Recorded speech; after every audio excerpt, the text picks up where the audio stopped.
الحمدللہ رب العالمین والصلاة والسلام على رسولہ النبی الکریم اما بعد اعوذ باللہ من الشیطان الرجیم بسم اللہ الرحمن الرحیم ووصى بها إبراهيم بنيه ويعقوب يا بني إن الله اصطفى لكم الدين فلا تموتن إلا وأنتم مسلمون صدق اللہ العظیم. جس کام کے لیے آئے ہیں وہ کام نہ بگڑے، جس کام کے لیے آئے ہیں وہ کام نہ بگڑے، سر جائے تو جائے مگر اسلام نہ بگڑے.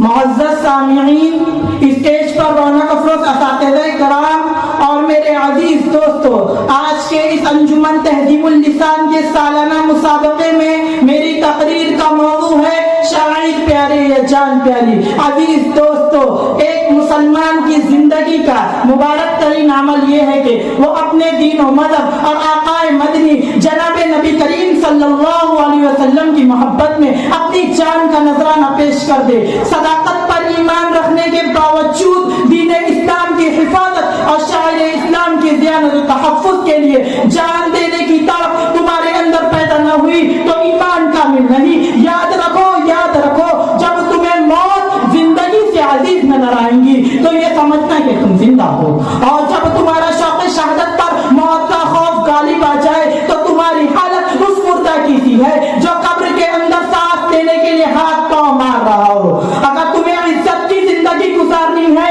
اگر تجھے اپنی عبادت گاہوں سے پیار ہے، مدارس و مکاتب کی فکر ہے اور شاعر اسلام کی حفاظت مقصود ہے تو تجھے بھی اپنے اکابر کی طرح میدان عمل میں آنا ہوگا. اہل صحابہ کو یاد کرنا ہوگا، خندق و خیبر اور فتح مکہ کی تاریخ یاد کرنی ہوگی. کیوں؟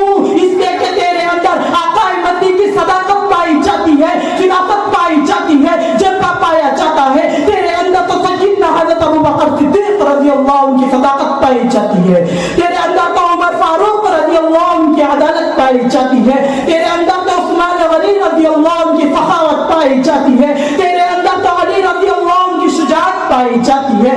تیرے اندر تو محمد بن قاسم کی فراست پائی جاتی ہے. تیرے اندر صلاح الدین ایوبی اور محمود غزنوی جیسی چپا کشی اور پہاڑوں سے ٹکرانے والی قوت پائی جاتی ہے. تو وہ قوم ہے جو اپنی جان دینے کو تیار ہے، تو وہ قوم ہے جو اپنا مال دینے کو تیار ہے. جب شاعری پر آ جاتی ہے، مذہب پر حملہ ہوتا ہے تو تو بے قرار ہو جاتی ہے، ماہی بے آب کی طرح تڑپنے لگتی ہے. تیرا خون میں قوت اسلامی اور حرارت ایمانی جوش مارنے لگتی ہے. بلاخر تو دشمنوں پر خدا کا قہر بن کر گرتی ہے اور اسے تباہتی سے مٹا کر دم لیتی ہے. امت کے غیور فرزندوں، آج تیری غیرت پر پردہ کیوں پڑ گیا؟ آج تجھے اپنے دین و مذہب اور شاعر اسلام کی فکر کیوں نہیں ہے؟ آج تیری عبادت گاہوں پر حملے ہو رہے ہیں، کل اذان پہ پابندی لگیں گی. آج تیری مذہبی تعلیم پر رکاوٹ لگ رہی ہے، کل تیری مسجدوں کو آباد کرنے والے نمازیوں سے ٹیکس وصول کیا جائے گا.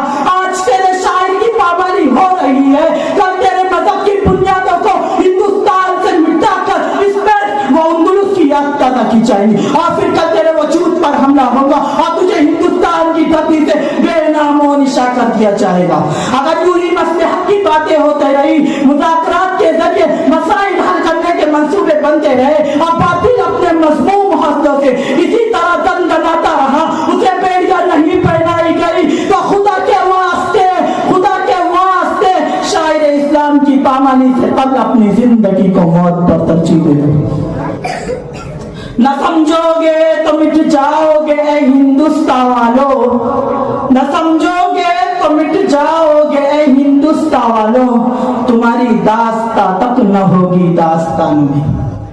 نوجوان اسلام، ان دشمنان اسلام کا عقیدہ ہے کہ اگر مسلم قوم کو ختم کیا جا سکتا ہے تو سب سے پہلے ان کی مذہبوں کو جڑ سے اکھاڑ کر پھینکنا ہوگا. انہیں معلوم ہے کہ مسلمان جب تک آزادی کے ساتھ اپنے مذہب کی ڈیوٹی انجام دیں گے اس وقت تک کوئی بھی سپر طاقت ان مسلمانوں کو زیر نہیں کر سکتی. انہیں مسلمانوں کی 313 افراد کی جماعت کا ہزاروں کے مقابلے میں لڑنا یاد ہے. انہیں مٹھی پر مسلمانوں کا یہودیوں کے مقابلے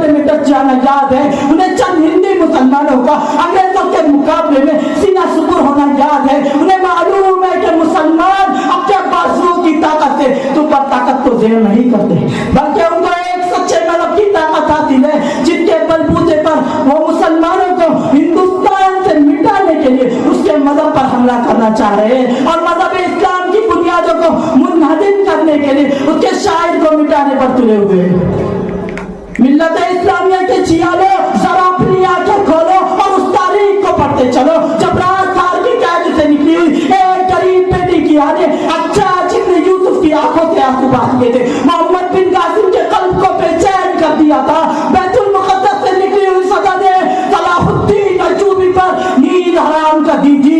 جب تک صلاح الدین ایوبی نے بیت المقدس کو آزاد نہیں کرایا اس وقت تک اپنی دنیا کو ویران سمجھتا رہا. کل ایک عرب بیٹی کی آہ نے تیرے لاکھوں عرب کا خون کو گرما دیا تھا. کل ایک مسجد کی صدا نے تیرے کروڑوں دیوانوں کو بھڑکا دیا تھا.